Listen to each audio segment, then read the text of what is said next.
Wow, this is some very bad weather. On my 2012 Mazda 3, I'm going to be switching out the driver's side strut assembly. This is not going to be a teardown of the actual strut unit. This is a whole strut assembly.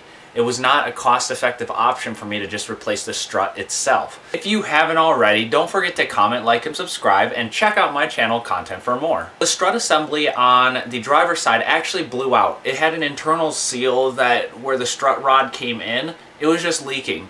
And I could actually see it leaking, so I caught it just before it all went down. To my mistake, I drove the car all the way down to Georgia and back. And oh my gosh, driving through the Smoky Mountains with a car that leans when it normally has really good handling is a frightening experience. I couldn't hold it out in the corners the way that I wanted to. I did notice on my Mazda 3 that there are some fastener size irregularities. One of them being like the sway bar end link. Obviously, that's been replaced before, and realistically, when I said 15 on mine, yes, it's going to be probably a 14 on yours. And I think it was replaced because it must have rusted out at one time. So just keep that in mind when you're working along on your car versus my car. I mean, realistically, each car varies between each other because of what's been done previously and how much of it is original from the factory. So just keep that in mind. Otherwise, hopefully you enjoy, and let's get right into it. Let's take a look-see here.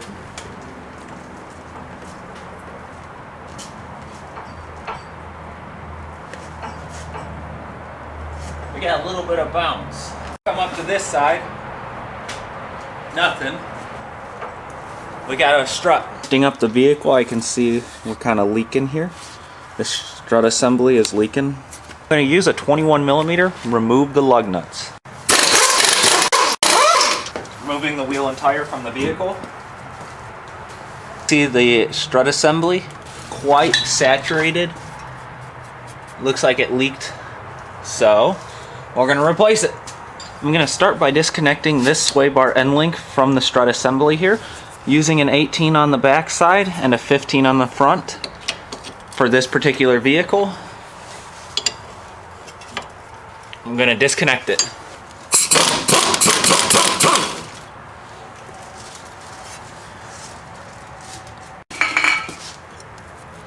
This feels like a vibration dampener of some kind. Interesting. Goes to the ABS sensor. Then I can pop the back of the sway bar end link. Bring the steering knuckle over a little bit. Slide out the sway bar link. Sliding it past the ABS wire. And then shifting it back. Coming in, I'm going to disconnect the ABS wire by pushing it on this tab and pulling up. There's our ABS connector. And then I can just set that aside so it does not get damaged. I can remove the clip that holds the brake line to the strut assembly or the flex hose. I can simply just get in behind there and pry it out.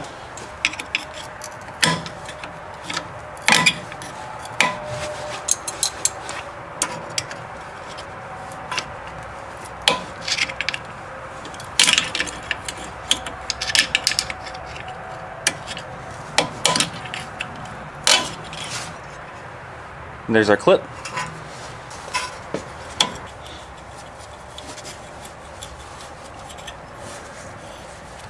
And sliding it out.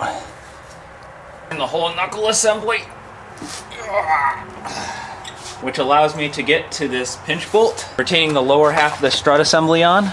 I'm going to see if it will come free without any assist first. Using a 17.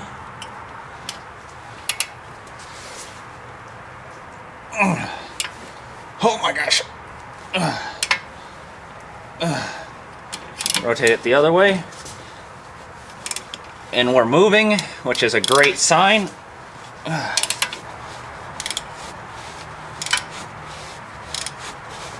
May be able to get with it with the impact.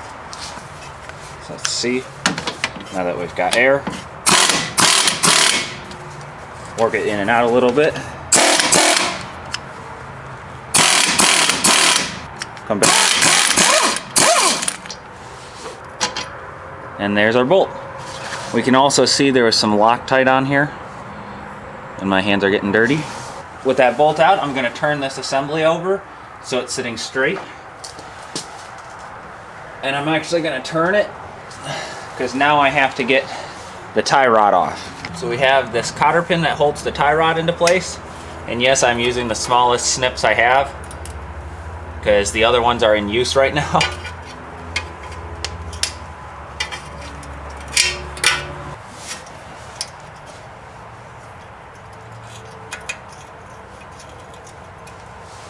There's our cotter pin. Using a 16 on this. These are some weird sizes for this vehicle. I'm just going to loosen it from the vehicle. Here's our castle nut. Use a tie rod end puller to pull it off. Before I break it free, I'm going to stick the castle nut back on a couple of threads so it doesn't go shooting down. This tool uses a 19 on the top. What I'm going to do is just tighten it down. And I guess it broke free just like that. I can remove the castle nut. Slide it off. Put the castle nut back on so I don't lose it. Set it aside. You can either strike these 2 points right here with a hammer and break it free because you're going to push this down.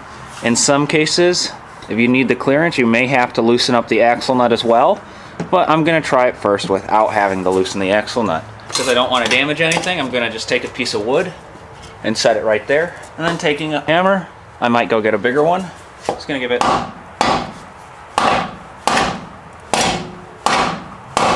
some taps down. And as I can already see here, becoming separated, so it's working as it should. So you can see it going down even further now. We're starting to get a gap.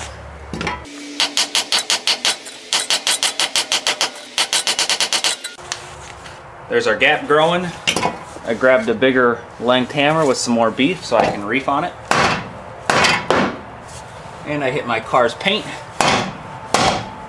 We got to be careful as we see the inner joint starting to pop out of it.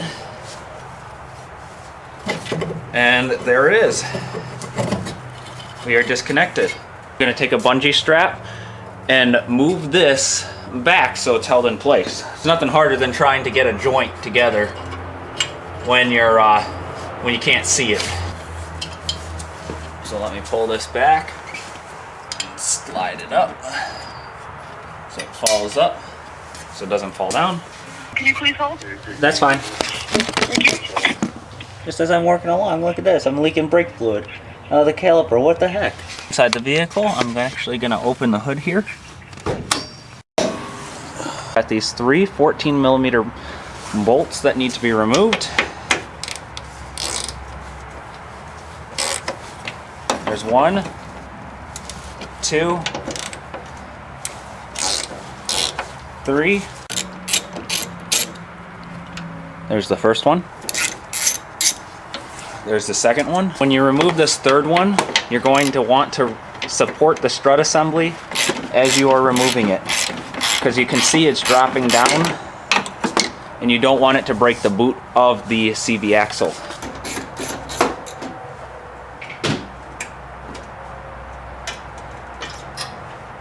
With that third one out, just going to reach in and pull the strut assembly straight out. Would you look at that? It says Ford Motor Company on it. But here is our strut assembly. Here's the part number for the Monroes that I got. You're going to want to make sure that they are the same when you open it.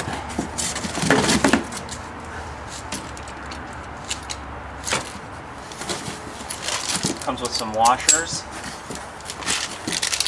bolts, everything. And I put them side by side. Question is, do they look identical? They do. There's a slight difference in height. This one's going to sit a little higher. Hopefully when it starts to settle, it brings the car back down a little bit. But that could also be from the wear and age of this one. This one's been kind of riding on this spring for a while, so this spring is a little bit, you know, worn out. But 1, 2, 3, 4. 1, 2, 3, 4. Okay. We've got the little notches in the right spot as well as the bracket. Awesome. Let's install this. Take the new strut assembly, take this little sticker off, making sure that I orient it in the right direction. So, because these are directional. And then I'm going to slide it up into the vehicle. Take the bolt, a bolt, catch the threads so it dangles in place. Original fasteners do wonders.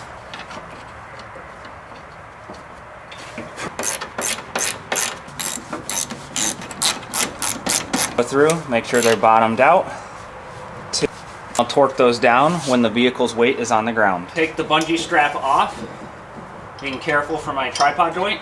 I'm going to very carefully align the strut assembly, making sure this ear in the back is aligned, as well as I'm going to take a little bit of anti-seize and stick it around the shaft.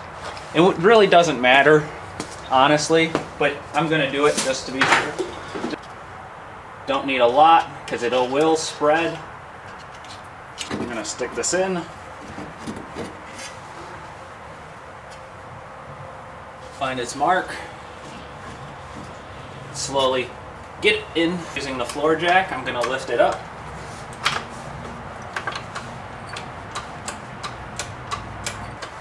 And this thing should just start to fall into place. As such, I'm going to give it a little tap. Seat it with my hammer.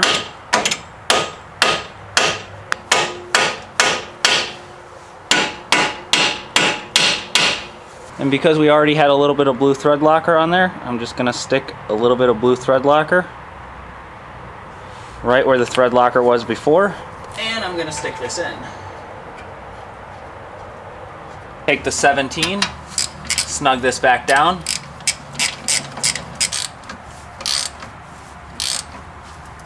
Okay, there we are. The bottom half is in. Now I can lower the weight of the vehicle off the floor jack. Bring our bungee strap so we don't forget it.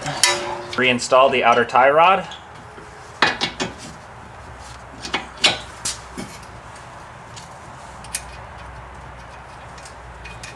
Turn this back over a little bit. Bringing this back right up like so. I'm going to stick the joint for the sway bar link back into place before torquing it down, making sure that the ABS wire is lined up as it should be.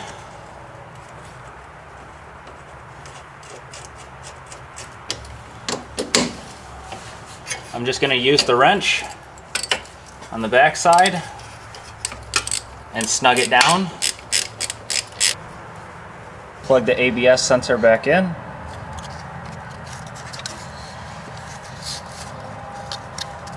The brake hose, I'm going to first slide it into place, like so.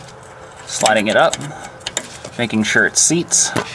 Taking the clip, sticking it back in. Remember, it was facing down, not up. There it is.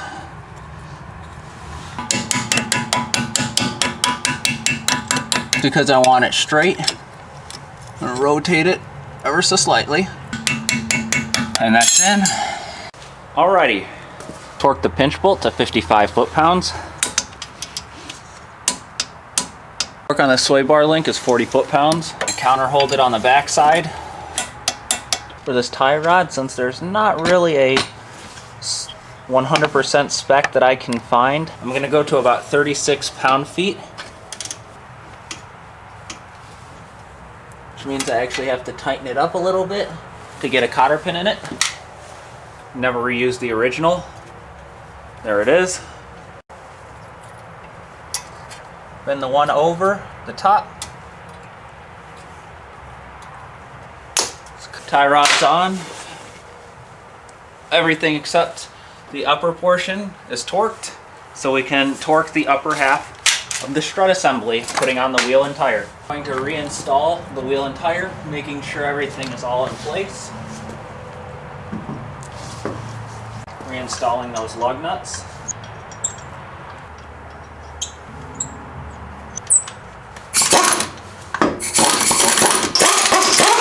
And I can torque them.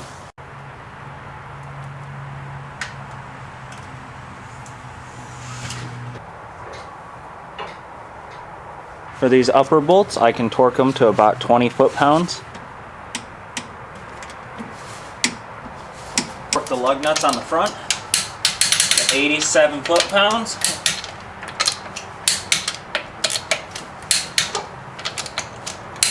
And this side is done. Hopefully you enjoyed the removal and replacement of my strut assembly for my 2012 Mazda 3. Keep in mind that each side varies, and when you're talking about the brackets per se of the actual strut assembly where the sway bar and the brake hose goes into, those are actually reversed on the passenger side. When you buy a strut or a quick strut, you got to keep in mind that they are reversed. I also want to re-point out that the actual bolt sizes or nut sizes may vary from car to car, as the car has had previous work done to it before.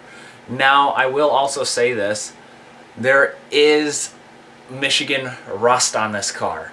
Believe it or not, it is not as bad as the Lancer, but it has lived part of its life in Michigan. That is very hard on cars living in the Rust Belt. And I mean, this car has lived most of its life in a garage, and ironically enough, it is rusty. So just, I mean, it can't, yeah, it's sad.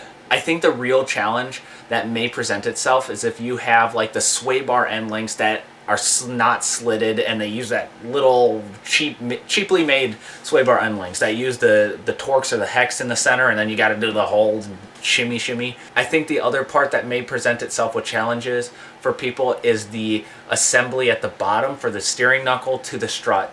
Now, the biggest thing I've noticed is you can or you may not want to, but if the tripod joint comes out, then you're going to spend a lot of time trying to push that in. I've done enough Ford Focuses where that has been a big present issue, especially on a Ford Flex. Oh.